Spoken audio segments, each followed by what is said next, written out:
I have a job for you. Jeez, it's not another arc, is it? No, not again. This time I need a full-scale home renovation. Noah Construction and Builders is your design and build partner. We do it all, from additions and dormers to full-scale renovations. Schedule your no-cost design consultation today. Visit us online at noahconstruction-builders.com. Noah Construction and Builders. Through dreams we design, with vision we build.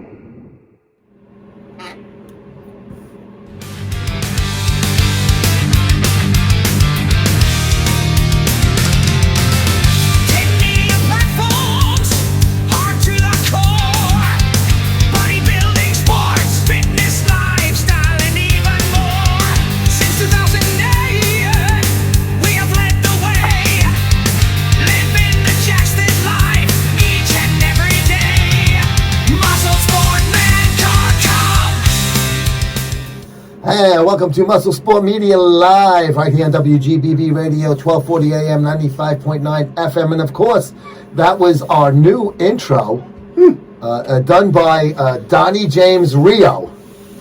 Is that his name? No, it sounded like Dio. Ronnie James.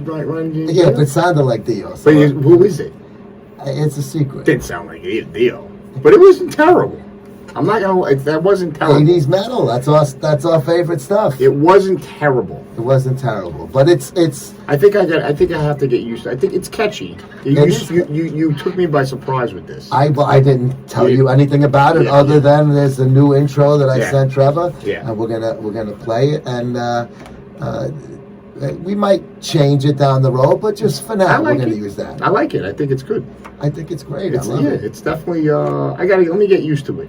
Was it 30 seconds? 30-second spot. All right, 30 seconds too long. 30 Just kidding. Hey! Hey! Oh, wow. No, it was good. No, I think I actually like it. I think. I tell you, but there will be no need for that if it wasn't for the guys at NoahConstruction-Builders.com. Of course, Pete and the boys, no job too big nor small for the boys at NoahConstruction-Builders.com. Call them today. Use your tax check. Yes. Fix your house up. Stop being cheap. You know you need a new kitchen. That's right. Let Pete take care of it. No leaks in the roof. Nothing. You need things. He'll do everything for you. You need things right now. Be a nice tile. Put a hot tub in. You never know. You might rekindle that old flame. That's right, Joey. I need to rekindle flames in Yeah, my house. yeah. I might need Pete to come. Can he do a hot tub for me, maybe? Yeah, ask him. Ask him. I'll be playing with my boats in there. I was just going to say that. Yeah, it's going to be you and you and you. Yeah. Have little boats, a little scrubbing bubbles toy or something. You'll do the Scarface line. Fly, pelican. Fly. It's so polluted. Look at these pelicans. Fly, pelicans. Anyway. Oh. So we are here tonight, Anthony. Yes. We're going to talk a little bit about, when you work out, you feel a little sore and maybe a little, and that's you feel, with no pain, no gain, everybody says, and all that. Right. But there is certain things that it's not the worst thing in the world to rest a little bit and maybe have some in between for well, that's, of course, we know you grow when you sleep and recuperate and all of that. Even though you don't really think that, you think you're growing in a gym, but scientifically, of course, it's the other way around. So we're going to talk a little bit tonight about taking time off from the gym, maybe. So it's actually it catches my attention because like today I played hooky from the gym. You noticed? Yeah, I didn't see you. Yeah, I stayed home today. That's right. It was nice. I got some extra work done. Yeah, it was raining. You're busy. I tell you, man. I'm getting busier. See, you know what? All you got to do is believe, like the Mets. Believe. OMG. OMG. You got to believe. Do you believe? You got to believe, like Tug McGraw said in 73. See? And it came all the way back. Look at what's happening, Joey. All right? You're relevant again. I hope so. No, you are. You're Good, relevant. thank you. All right, so what are we talking about? Oh, all right. Yeah, recovering, recuperation. Okay, you had a great day at the gym. Yes. You felt awesome. You got a little, the good sore pain that you want. What do you do then? How do you recover from that? All right, so a couple things. So obviously, this is what people don't understand, which is quite honestly, and I don't know why people would understand this unless they're told. So told or educated, I shouldn't say told like a dog, but if they're educated about it, your muscles recover with rest and recovery. There's no ifs, ands, or buts. So when you work out, when you're doing your biceps, your legs, whatever you're doing, you're going to failure, you're pushing your muscles to the limit, your muscle fibers tear. You know that, right? Yes. So how they grow or get bigger or recover or get stronger, right, is with recovery. So when you're working out, your muscles tear, and then with the recovery is when they build bigger, stronger, faster, for fast twitch muscles, things like that. You know what I mean? Sounds like the $6 million man. That's right. Right. So recovery is huge. I've been preaching that forever, and people still can't understand the concept. You don't build your muscles when you're training, and you're breaking it down. You're hurting your muscles when you're training. Yeah. And I can't hear myself again. I can't hear a thing. I can't. That's all right. You want to swap? Nah, I'm good. All right. What was I saying? You cover when you're resting, not in the training session, in the post. Correct. Is this thing smoking, Joey? Is this smoking? No. No, you don't see smoke? Is there fire coming out of my headphones? No fire. No fire? Okay. So rest and recovery is huge. All right, so how much should you rest and recover is the thing, I guess, that we're talking about. Yeah. It all depends on the type of training that you're doing. If it's just weight training, hypertrophy, and it also depends on how you recover. You should know your own body. Usually, and again, the science behind this. I'm good, Trev. I'm good. Yeah, thank you. The science behind this is, let's say you're hitting a nice weight training workout one day. Mm-hmm. Technically speaking, you should really rest the next day to help your body recover and repair those muscles, like we talked about, right? Mm-hmm. Now, again, everyone is different. Everyone recovers faster, but again, generally speaking, I would rest a day in between weight training sessions. You know, that's the general. So, bottom line, let's say you go to the gym 3 days a week, Monday, Wednesday, Friday. You recuperate on Tuesday, Thursday. You want to do a little something on Saturday.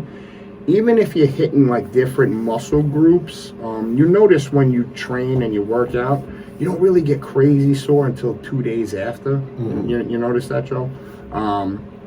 That's when your muscles really start. That soreness that you're feeling is your muscles repairing itself. So the general split, you really should rest a day in between. Now, and again, I just talked about, off air with Joey. So Dorian Yates, he said it the best. So if you're a natural athlete, right? Natural athlete. What I just said is really the scientific way to recover. Resting in between, because your body needs to recover naturally, right?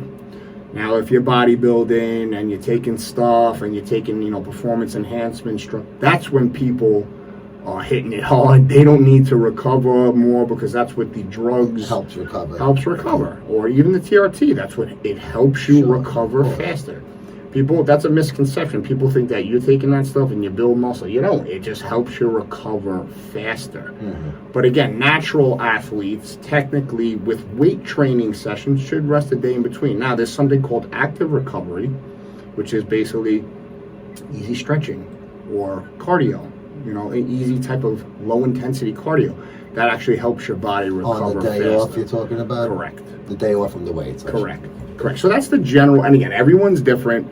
I'm not saying it's this is not, set in stone with the 10 Commandments, but that's the general science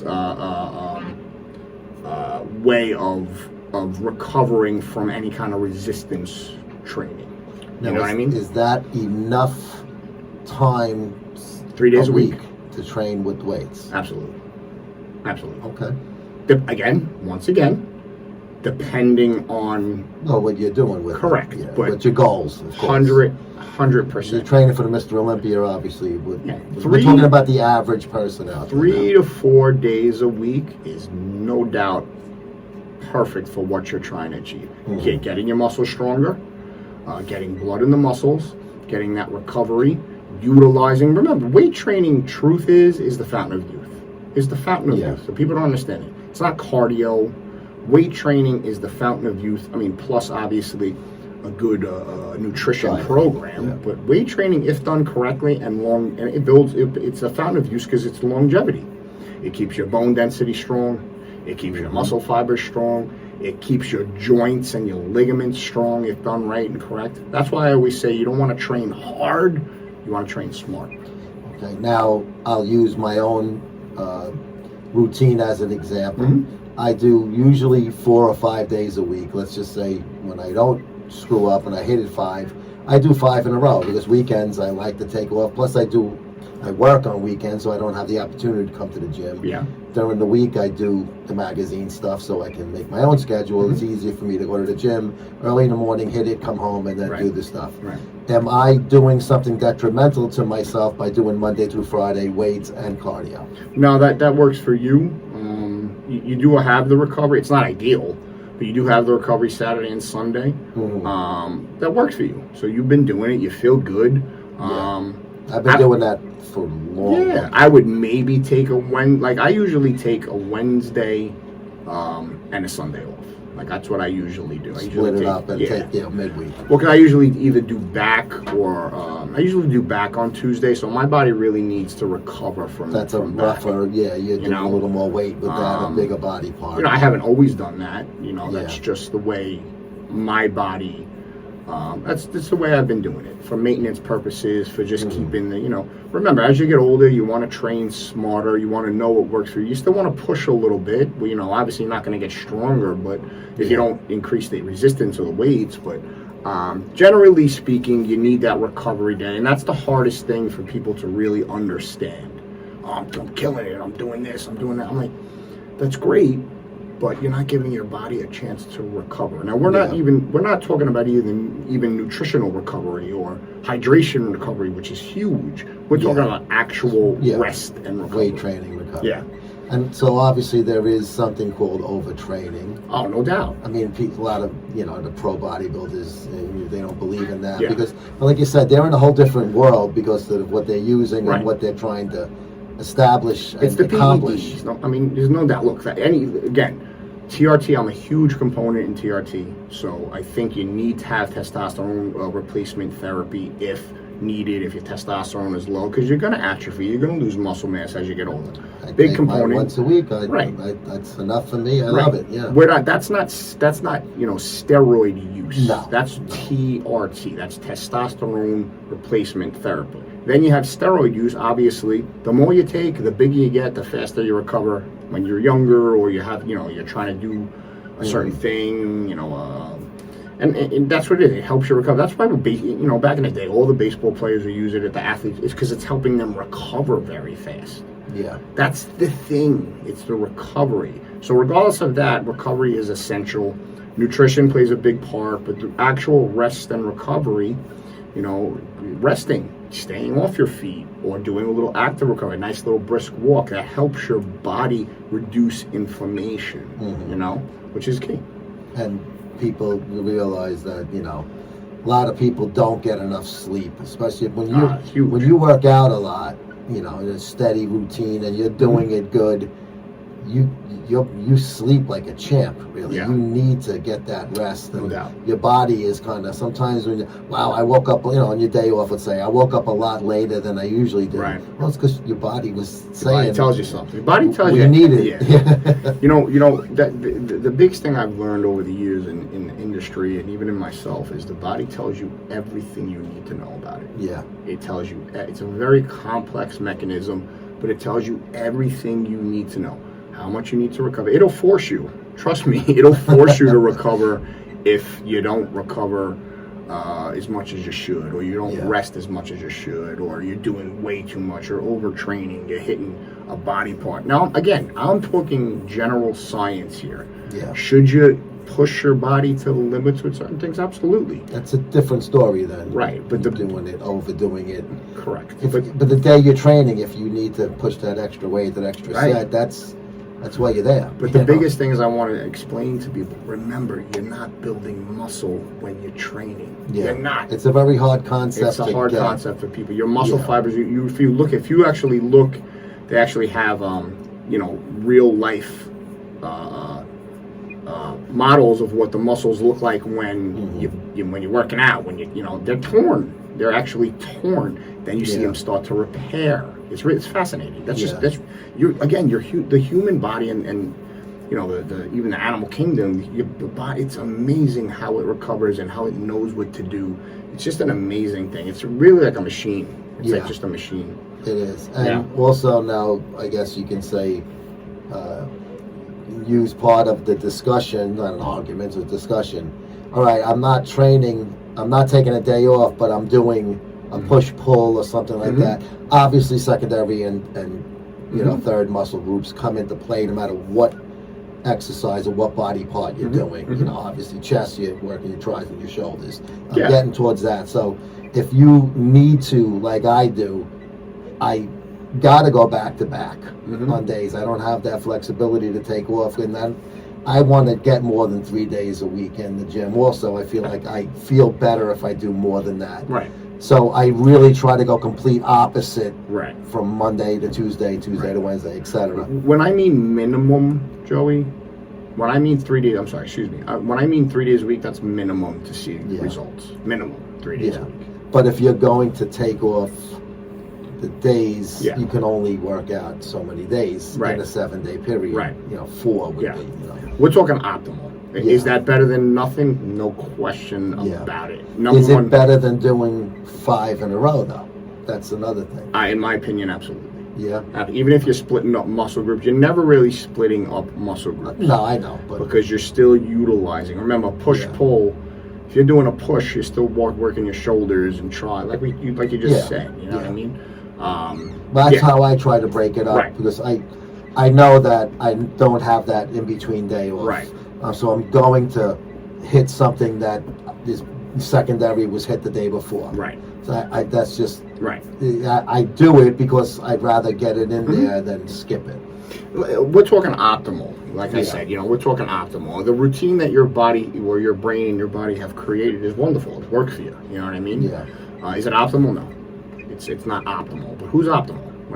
Everything. Does everyone get out? 8 hours of sleep? Does everyone? You know what I mean? Yeah. If you're a millionaire, you can just do whatever you want. Maybe you can do that. Yeah. But then you'd be partying a lot. So. Yeah, that's not optimal either. You know what I mean? It's fun though. Yeah. That should be another topic. We'll talk about how alcohol actually affects, recovery and all that other stuff and what it does. But that'll be another topic. Yeah. I used to be able to, when I was much younger, go out and have a great time, get almost no sleep, and then make it to the gym the next day. Yeah. I don't know how good of a workout I got, but I got myself there. But we're talking about, a long time ago, 30 plus years ago. Right. Now, forget. Right. I don't drink that. I don't party like I did. But if I did have one night where I partied, there was no way I'm going to even waste my time by going to the gym the next day. Right. I don't know how much I got out of doing you that. You didn't get much, no. To be honest with you. It was better for, again, is it better than nothing? Yeah, it's better than nothing. But you didn't get much out of it. No. You know what I mean? So, I get it. I get it. We're dragging. Oh, yeah. I get it. Yeah, but we got about 10 minutes. Why don't we touch on that a little bit? If we need to continue that another time, I think that's an interesting topic. Alcohol's effects. Yeah. I think it's something that alcohol kills your gains. It kills your gym time. It kills everything because it affects your digestion. In the dehydration. Dehydrating your digestive system. Dehydrating your skeletal muscle. It affects your appetite. So you're not going to get the right food that you want to get in, the right protein. You know what I mean? It's just basically poison. It's poison anyway, but obviously we know that, but we do certain things anyway. But it's the worst thing you could do if you're on a training regimen or working out or trying to maintain a goal or trying to achieve a goal. Alcohol kills everything, 100%. It's now what exactly is the cause of that though? Well, what is it? Because it turns into sugar. You're saying it's in the body, how it throws everything off then? Well, alcohol is alcohol. So sugar alcohol is one thing, but alcohol it dehydrates your body. You know what I mean? Which is kind of odd, but it does. I know that. No doubt. Yeah. No doubt. I always say, is it ideal? We talk about the word ideal all the time, but if you're going to go out and drink, right, so you want to get the lowest calorie thing that you can get, but you also want to try to hydrate your body while you're drinking alcohol. So what I always say is, let's say you're going to drink a vodka seltzer, right? You drink a vodka seltzer, then what I would do is I tell people, okay, get a nice water right after that. Metabolize it real fast. Yeah, well, you do. You are. Same thing. Okay, you want to get a drink. You want to fill it. Okay, good. Get a ice water down that. It metabolizes it fast. Yeah. Faster. And something like that's only 60 calories worth of sugar alcohol. Now, is there a type of alcohol? Beer is terrible. Okay, Yeast, beer. Yeah, all right. Beer is like, okay, I always compare them. We've talked about this. It's like eating white bread mixed white bread in a beer glass. Even a low carb, light. Yeah, it's yeast. It's still yeast. Yeah. Wine. Wine is sugar and fat. Because there are a lot of people that say drinking 1 glass of red wine a day is good for your heart, right? Yes. Is it? Yeah, what's good? It's fermented grape. Yeah. So that's technically good for your heart. Joey, once again, in limitation, anything you can is do okay. stuff. Yeah. Should you really drink a glass of wine? I'll tell people this. You're gonna like this. Okay, you're gonna drink a glass of wine a night, right? Okay, I want you to add up each night that you're drinking a glass of wine, right? That glass of wine, I want you to add it up on a table. That's 30 glasses. So you're intaking that many glasses of wine a month. Mm-hmm. You know how many more calories that is? You know what I'm saying? Yeah. You know how much more sugar you're putting into your body? So the benefit of the heart stuff that a lot of people used to say, a glass of wine a day, it's really the trade-off isn't, the plus is smaller than the minus. Everyone's different. I don't drink a glass of wine a day. I don't drink. I might go 2 months without having a sip of any alcohol. Yeah, I barely drink. I never drink. I don't drink. If I'm away with my wife, and we're on vacation or something, I'm gonna eat and drink whatever. I don't even think about anything. I'm gonna drink to excess. I'm gonna blow my stomach up by eating. Yeah. But on a regular basis, like I said, if we don't do anything for a month, 2 months, I don't even have one beer in the house. Yeah, I don't know. I don't like the way alcohol makes me feel anymore. It makes me tired. I don't know. Unless I'm really in, I gotta be in. It's when in Rome. I gotta be in the mood. If I'm with my friends at a sports bar or something like that, that's a little different. You know what I mean? But yeah, I mean the old term, the wine is proven to increase, I mean, I get, because it has like antioxidants in it, so that's another reason why people say that. Should you really drink a glass of wine every night? No, you shouldn't. You can get antioxidants other ways. But people just, they want to drink it, so they try to find. Everyone finds something. You could Google goods and bads about everything. Wearing that hat, you could, you know what I mean? It's a nice hat. I like it. Good. Is there a worse, and I know you said beer, but as far as like hard liquor and sugary drinks. Sugary drinks. So anything that has color in it, like brown, so white liquors like vodka and things like that are not as bad as a scotch or... Right. Okay.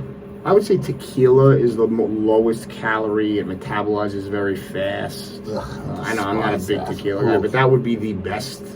If I had to pick, that would be the best alcohol to kind of drink. Sugar-wise, there's not much calories in it, so I don't like it, but shots of Southern Comfort or not. It's whiskey. It's so sweet though too. That's like. Yeah, when we used to drink that when we were teenagers. Keep you warm in the winter and you're hanging on a corner. Every once in a blue moon, I'll have a nice bourbon and a scotch with my cigar. You're a cigar guy, so that kind of goes. Every once in a blue moon. That's a good combination. I have it. I'm lucky if I smoke one cigar a month now. I'm not a cigar guy at all. I don't like them at all. But I know that people like to say you get that little tumbler and you just put a little bit in it with the cigar. That's it. And it's just it's a nice taste. It goes together well with that. When you were younger, did you have a particular alcohol that you liked, that you partied? Oh yeah, great. Goose. You got the table. Don't forget, I was in the club scene too, so I was a bartender and bouncer, and I'd be drinking while I'm working. Yeah. And we'd be getting the tables, and you try to live the wannabe baller life back in the day. Yeah. So you get give me a bottle of goose. A bottle of goose for you at the table was like $600. Oh, Jesus. You know what I mean? Yeah, no problem. Idiot. I used to be a Scotch man. Yeah. I drank White Label Dewar's. It was my favorite. Mm-hmm. Johnny Red was okay. Cuddy Sock, not as much. Yeah. Pinch, a little too. Right. But mostly Dewar's. But I would be, I would get really, really messed up. Yeah. And I wasn't like a fighter or nothing. I'm not saying I did stupid things. I did stupid things. I did. But I wasn't like violent. I wasn't an angry drunk. I was a happy drunk. You were an angry. I was a happy drunk, but it depended on really dopey things. It depended on the alcohol. Like different alcohol affected me differently. Like, you know, if I was doing shots of tequila, or if I was having, you know, the Johnny Walkers, it affects your brain differently. In, you know, certain. I was a happy drunk with certain things. Yeah. You know, everyone's different. We used to have something called the Buka Blast. We'd get a shot of Zambuca and a big tap beer, and we would throw it in, and then shake. Yeah. Not throw it in. We'd drink it. Wow. That was like a Dr. Pepper or something. We used to put it in. Remember the car bomb? I was a big car bomb. I don't remember that. Car bomb was you have a Guinness, right? Oh, I don't like that though. A Guinness, and you have a shot of Jameson, and you throw a little bit of Bailey's in the Jameson, and you throw it down there. It sounds interesting. I'd try it. I don't like dark beer. But I went up to, you know, don't forget, I went, besides the club stuff before that, I went to Cortland. So yeah, it was cold up there. There was nothing else to do but drink every night. Well, that's what college is for. Yeah. But people like to party and stuff like that and drink. But you got, you know, listen. You know, if you do that, there's consequences. It's going to throw your routine off a little bit. But you know, it was so much easier when I was 20, 21 to do it. Yeah. The hangover is detriment. It's death. It's detrimental nowadays. And then, like you said, the dehydration is what really that's what it is. Killer. Yeah. I mean, you're drinking and you're dehydrating. It's just the way the body is. It gets affected by it. It's a total opposite effect. Again, it affects your, you know, it affects your digestion, which is all comes down to dehydration. It affects your appetite. You know what I mean? Affects your decision making. So go to the Vegas diner after the disco in Brooklyn. Get home. It's 5:30 in the morning. Yep. Eat the eggs. I get it. Diner, you know. The gravy, the disco fries. Fries with gravy. Not the macaroni gravy. Real gravy. The juice. We didn't. When we get we're gonna get Valentino back on. Oh, we're gonna discuss that. That's another gravy thing. Like me. I gotta tell you guys are wrong. Greg is gravy. You guys are wrong. We're gonna solidify this soon. You talk to the guys in Philly; they'll tell you the same thing. Philly. Yes. Oh God. Brooklyn, Bronx, all of the city. Wrong. Sicilian Brooklyn say sauce. So your cousin in Brooklyn says sauce. Sauce. It's all about the sauce. They have Brandazzo sauce that they you know. It's all over the supermarkets. The sauce. It's all about the sauce. You're wrong. I'm telling you, you're wrong. All right, I don't know. Gravy, it's you're talking the meat, yes. Yes, but so without the meat in it, it's. We said macaroni and sauce. We said macaroni. Well, you're wrong. My mother said that. My grandmother said that. She was born in the boot. Okay. That's going to do it for us. Macaroni and gravy, disco fries with the other stuff, brown gravy, that is. Yeah. But thank you so much. Good show. Interesting. Good. You brought up some interesting stuff. Yeah, it might Gave us a little lesson in recovery and alcohol with the training. So for Anthony and Trevor, I'm Joe. We'll see you guys next Monday. That was cool. Yeah.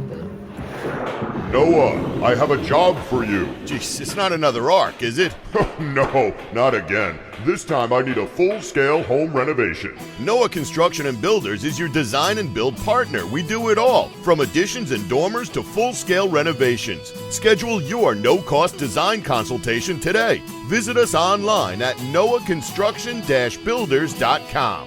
Noah Construction and Builders, through dreams we design, with vision we build.